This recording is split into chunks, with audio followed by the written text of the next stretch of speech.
ბათუმის დრამატული თეატრი დღეს თეატრალურ სეზონს ხურავს. თეატრში ამ წუთებში სეზონის ბოლო სპექტაკლი უილიამ შექსპირის პიესის მიხედვით დადგმული მაკბეტი მიმდინარეობს.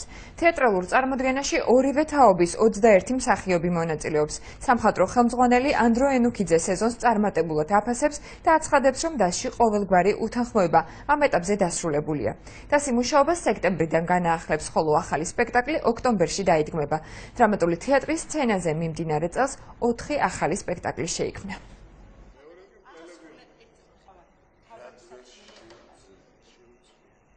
მე მგონი ჩვენ არც თუ რიგო სეზონი დავხურეთ ბათუმის ილია ჭავჭავაძის სახელობის პროფესიულ დრამატულ თეატრში დაიდგა 4 სპექტაკლი. მე აბსოლუტურად გაბედულად ღიად შემიძლია გითხრათ, რომ მე ამაღება იმ სპექტაკლების, რომელიც ჩვენ თეატრში განხორციელდა.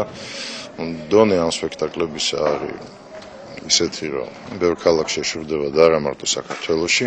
დღეს მე მგონი პრაქტიკულად აღარავის აღარ ახსოვს დაპირისპირება, ელემენტარულად, კონსოლიდირებულად ხალხი აკეთებს თავის საქმეს. ჩემი აზრით, აბსოლუტურად წარმატებული სეზონი იყო ბათუმის თეატრისთვის, იმიტომ რომ ძალიან მოკლე დროში, ფაქტობრივად 4 თვეში გამოუშვით 3 პრემიერა და თეატრს ძალიან დიდი გეგმები აქვს წინ დასახული, ასე რომ მე მგონი მუშაობ ძალიან ინტენსიურად და ძალიან სწორად მივდივართ დასახული მიზნისკენ. რაღაცას სწავლობ, მით უმეტეს, როდესაც საკმაოდ ისეთი გამოცდილი და დიდი არტისტები მონაწილეობენ და ბედნიერი ვარ, რა თქმა უნდა, ამ ყველაფრით და სურვილი იქნებოდა, რომ კიდევ მეთამაშე ესეთ სპექტაკლში, სადაც ბევრი ასაკის მსახიობი იქნებოდა. იმიტომ რომ ეს ძალიან ბევრის მომცემია.